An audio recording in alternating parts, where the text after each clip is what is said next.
Shadow of the Colossus was a great game when it was originally released in 2005 on the PS2. The scale, graphics, and story all combined to create a timeless game. Now it's back, remastered on the PlayStation 4, with redone art, lighting, and fixing a few imperfections.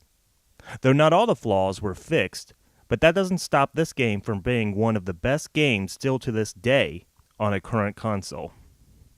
If you've never played Shadow of the Colossus before, you explore a huge open world in search of 16 colossi, essentially a bunch of boss fights. These range from giants to airborne birds and massive underwater hydras. The reason you need to defeat these giants is to restore life to a comatose woman who is clearly important to you. You start riding out of the central shrine and using the beam of sunlight reflecting off your sword to find each target.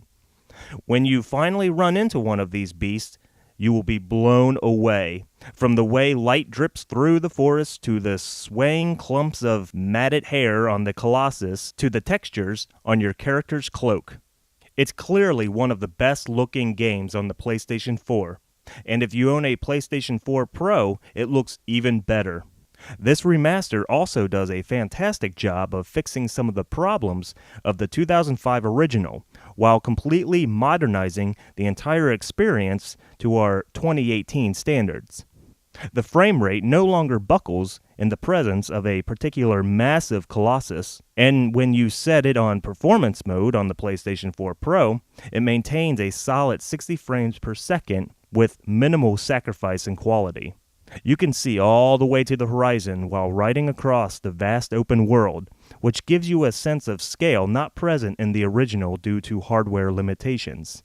The graphics are simply jaw-dropping.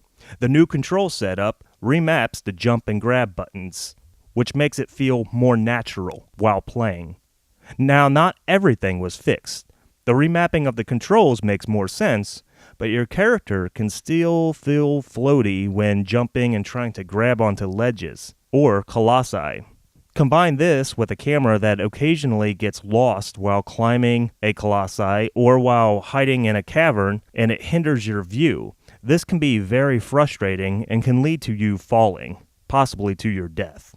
But overall, the classic design of Shadow of the Colossus has stood the test of time.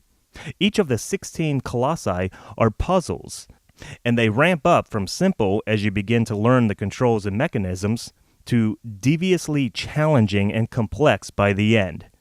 I love the moment of awe and terror when you first see a beast, followed by how the heck am I going to scale this thing and defeat it.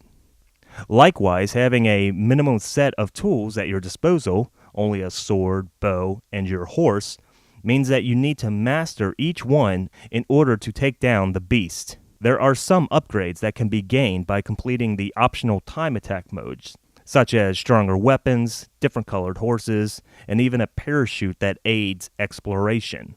And while none of these are necessary to defeat any of the beasts, they provide some solid incentives to replay the encounters. Once you actually hop aboard a Colossus, the entire experience feeds into the fantastic sense of tension and wonder. The music ramps up, the creature tries to shake you off, and your grip meter ticks down as you try to find a weak point. This stamina management leads to awesome cinematic moments where I'd make it to a safe ledge just as my grip fades away. If you played Breath of the Wild, then you have an idea of this mechanic. The story is one of the best in gaming history. I'm not going to say anything, so I suggest you play and experience it for yourself. It'll be worth it. A true classic, the gameplay and story of Shadow of the Colossus are every bit as great and emotional today as they were in 2005. This outstanding remaster skillfully enhances those qualities with improved controls, performance, and graphical beauty. It remains one of the best PlayStation games ever made. I give this game a 9 out of 10, and honestly, it would be a 10 out of 10, but with the small camera hiccups and control issue, I had to bring it down 1. It's not enough to hinder the game, but if you're going to remaster something, these were simple fixes, and hopefully an update can patch this issue. Outside of that, Everything else is perfect. Do yourself a favor and pick it up. I hope you enjoyed this review. Let me know in the comments what you thought of Shadow of the Colossus. I plan on having more video reviews and news on a consistent basis. So if you want to keep up, please subscribe. And thank you for watching.